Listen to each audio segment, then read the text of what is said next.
Hello. Thank you for joining me here today. Welcome to It's a Great Idea, Procedural Safeguards. I'd like to welcome you here today. It is my pleasure to be here with you.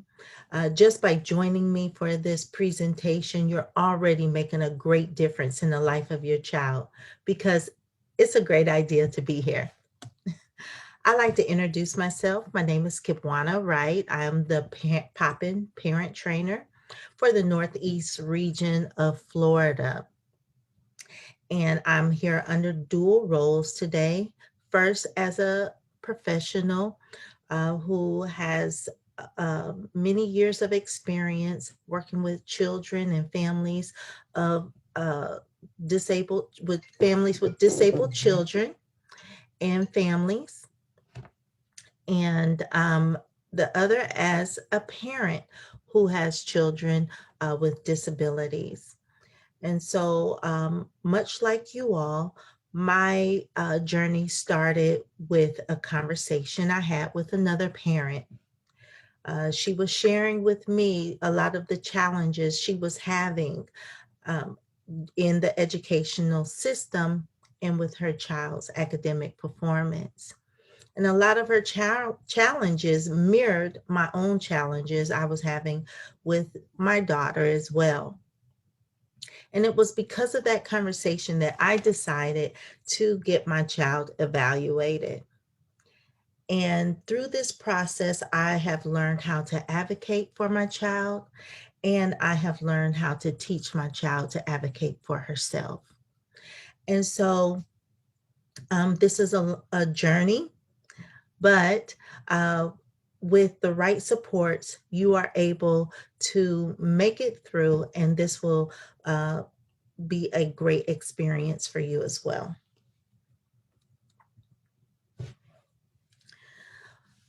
FND, the Family Network on Disabilities.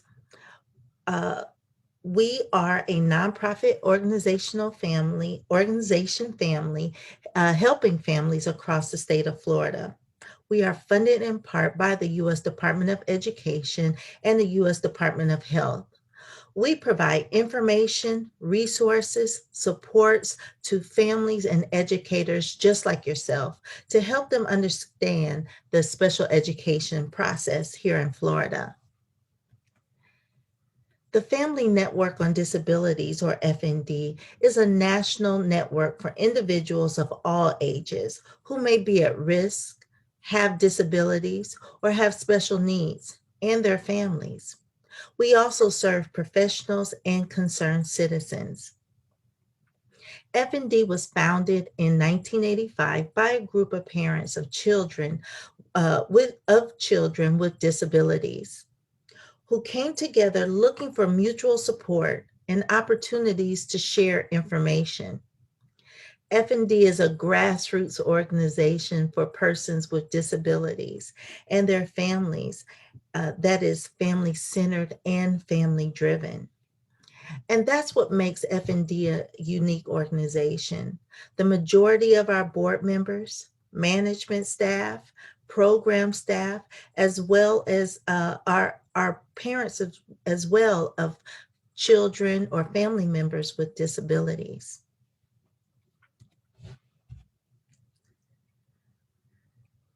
FND is a network, and we are able to share with you information. And so it's important to clarify that we are not doctors or lawyers. The information that we share with you during our workshops cannot be considered legal or medical advice. We do not interpret the law, and we do not provide medical advice of any type. However, we are happy to share information, resources, and supports to you and your family. We use research-based information in order to create our trainings. We work in collaboration with state and federally funded organizations in order to create and provide resources for families. The purpose of Individuals with Disabilities Education Act have their roots in the past, when children with disabilities were often excluded from the classroom. This history can be clearly seen in the findings that Congress states at the very beginning of the law, as most recently amended in 2004. Congress finds that disabilities are a natural part of the human experience and in no way diminishes the right of individuals to participate or contribute to society. Improving educational results for children with disabilities is an essential element for our national policy of ensuring equality of opportunity, full participation, independent living, and economic self-sufficiency for individuals with disabilities. Before the date of enactment, the Education for All Handicapped Children's Act of 1975, the educational needs of millions of children with disabilities were not fully met.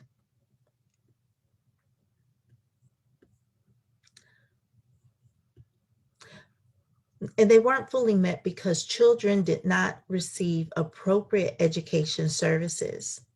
The children were excluded entirely from the public school system and from being educated with their peers. Undiagnosed disabilities prevented children from having a successful educational experience, or the lack of adequate resources within the public school system forced families to find services outside of the public school system.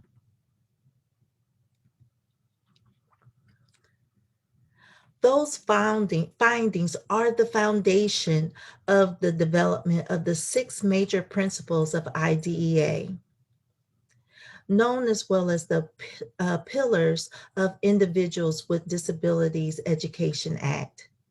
These pillars are free, appropriate public education, appropriate evaluation, individualized education plan, least restrictive environment, parent participation, and procedural safeguards.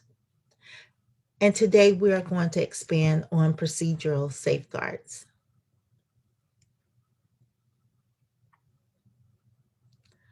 The federal law called the Individuals with Disabilities Education Act, or IDEA, says that as the parent of a child with a disability, you have certain procedural safeguards. These rules about what procedures the school and the parents must use in making decisions about the child's ESE services. Today, we will be exploring these safeguards and how and when to use them. Procedural safeguards are designed to make ESE process fair for you and for the school. And it helps them to find out what services your child may need, so that the child's may so that it may be ensured that your child experiences a free, appropriate public education. Procedural safeguards give parents and schools a set of rules to help them work together. Procedural safeguards also give parents and schools ways to solve problems and settle disagreements. If you have a good reason to believe that your child is not receiving a free, appropriate public education, you may want to make use of your rights, including your right to mediation, to file a state complaint, to request due process hearing. There are people who will help you do this. You and your child with a disability have many rights, such as the right to a free, appropriate public education, a complete, fair individual evaluation, an IEP, an education in the least restrictive environment, and a yearly review of the student's progress. Procedural safeguards. Here are 3 examples of procedural safeguards that are especially important to you and your child with a disability. The right to have written notice, the right to participate, the right to give or not to give or to withdraw consent. The right to have written notice. There are many times when the school must give you a written notice. You will get a notice from the school when the school has agreed to or turned down a request that you have made. The school wants to individually evaluate or reevaluate your child. Or when school staff plans to change your child's services or placement. Or when the team has decided at the eligibility staff meeting that your child is or is not eligible for ESE. The notice should be easy to understand and tell you what the school plans to do or refuses to do. Tell you why the school plans to take or refuses to take action.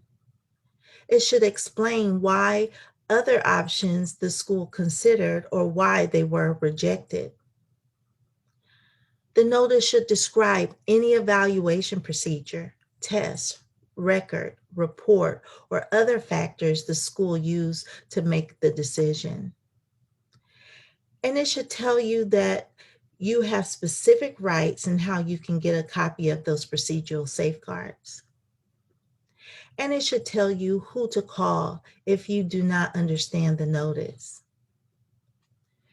If you understand and agree with the notice, there is very little you need to do.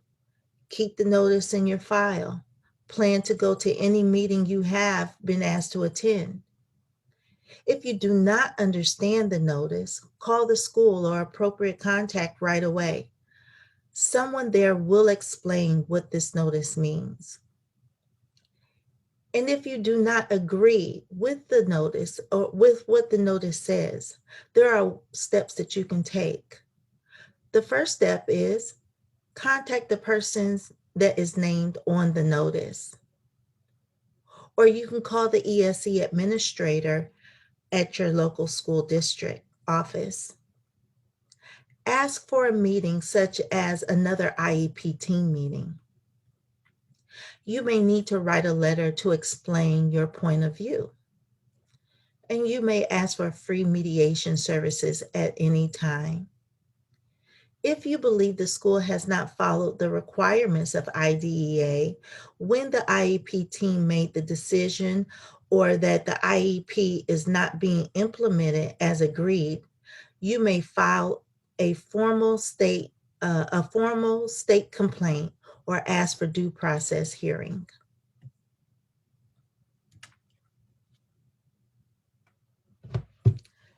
Parents have the right to participate. You have the right to help make certain decisions about your child's education.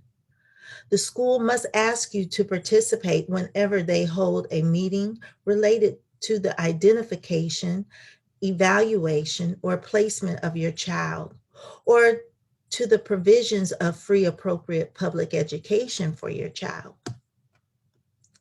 The school will ask you to participate in any meetings to determine your child's eligibility for ESE, develop or review your child's IEP, or to make decisions about your child's placement or services.